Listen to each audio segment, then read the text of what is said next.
Salam sejahtera dan salam sorakku sayang, bersama saya Grace Chun Lee. Fokus berita tengah hari bahagian betong memerlukan pembangunan yang lebih daripada kerajaan pusat menerusi Kementerian Kemajuan Desa dan Wilayah KKDW. Timbalan Premier Sarawak Dato' Amar Douglas Ugah Hembas berkata, kerjasama itu akan memudahkan usaha Agensi Pembangunan Bahagian Betong BDDA dalam membangunkan bahagian itu. Ujarnya walaupun telah mempunyai BDDA, input daripada kementerian boleh membantu melakukan lebih banyak lagi usaha pembangunan.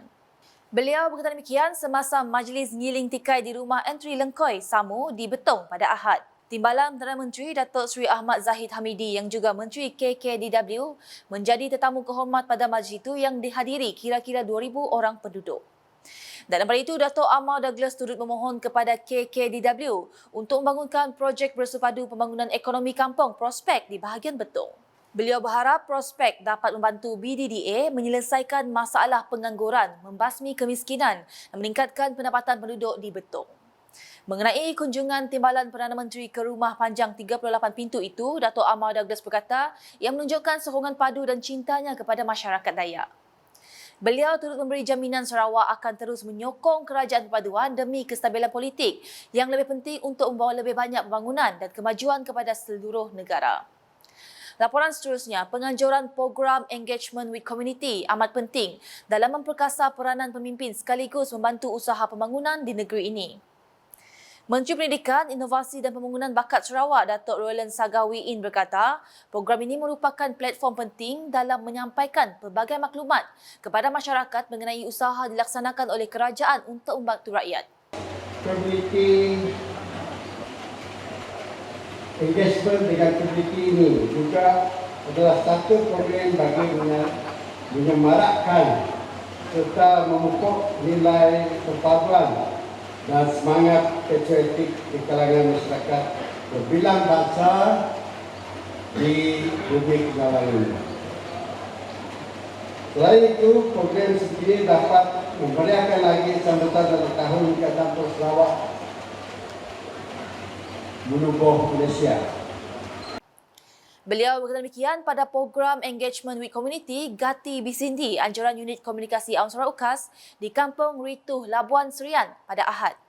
Dalam majlis sama, beliau yang juga Ahli Dewan Undangan Negeri Adun Tarat turut merasmikan Dewan Serbaguna Kampung Rituh, Labuan dan menyampaikan cek projek khas kepada Ketua Masyarakat dan Ketua Kaum KMKK kawasan Dun Tarat dengan jumlah keseluruhan sebanyak RM590,000.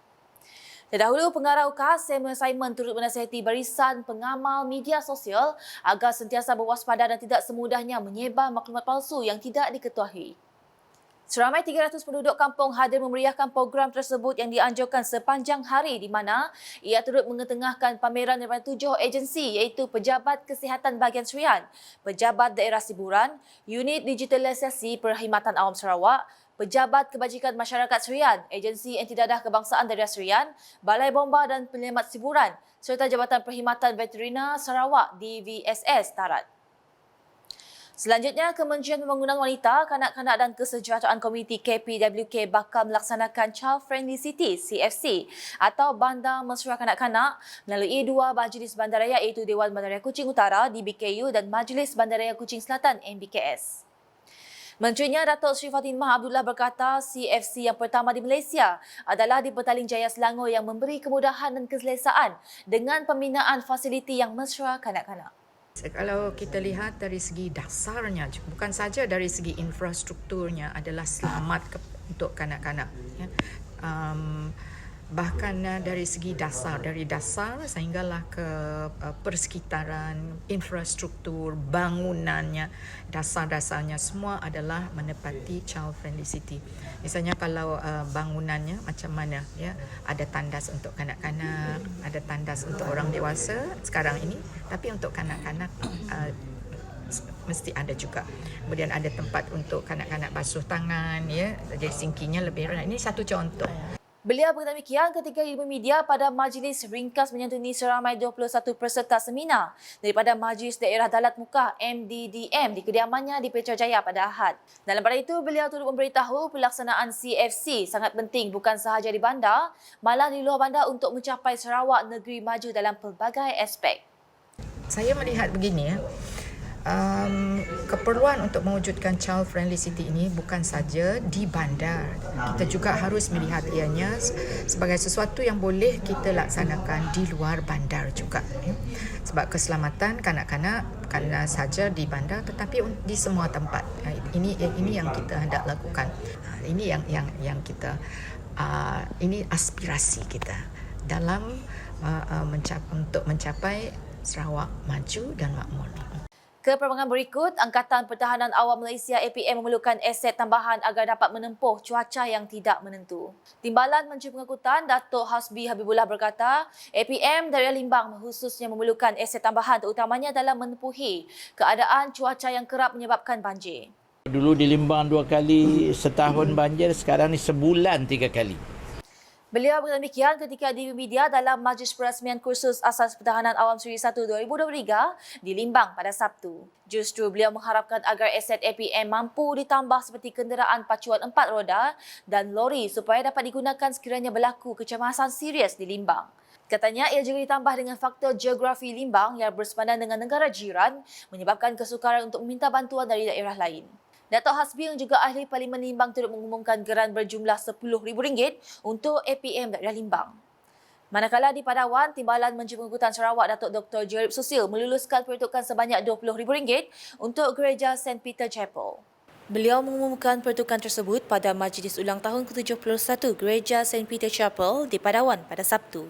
Katanya peruntukan tersebut adalah bagi melaksanakan aktiviti tahunan jawatankuasa gereja itu. Datuk Dr. Jerib juga mengucapkan tahniah kepada pihak penganjur serta penduduk Kampung Abang atas kerjasama yang diberikan dalam membawa pembangunan kepada gereja sehingga dapat mencapai usia 71 tahun.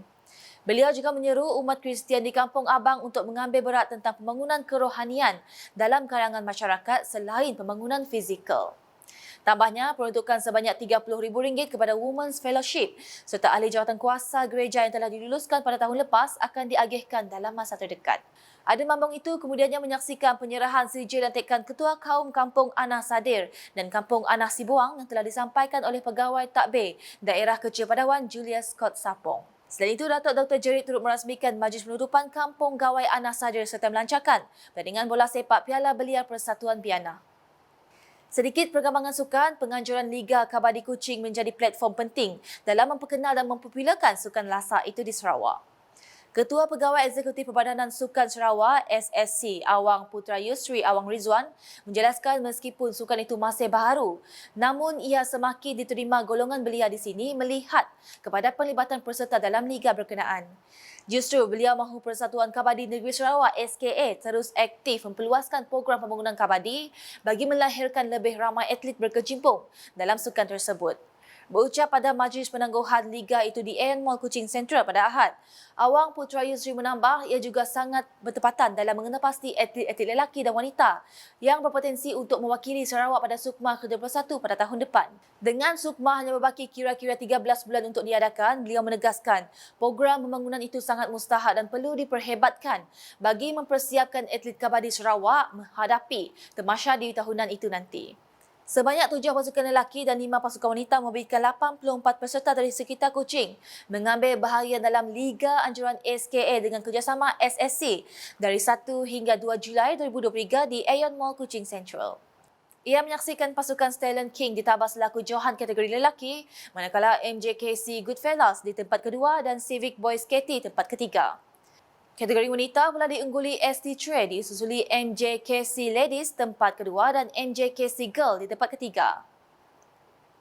Sekian edisi Tengah Hari bersama saya Grace John Lee. Berita lebih lanjut boleh didapati di semua platform media sosial UKAS termasuk portal ukas.sarawak.gov.my dan UKAS channel di YouTube. Sebelum mengakhiri buletin UKAS, saksikan kemeriahan Majlis Merarau Ngiling Tikai Anjuran Parti Raya Sarawak di Seri Aman pada Ahad. #Menyebab Fakta. Salam UKAS.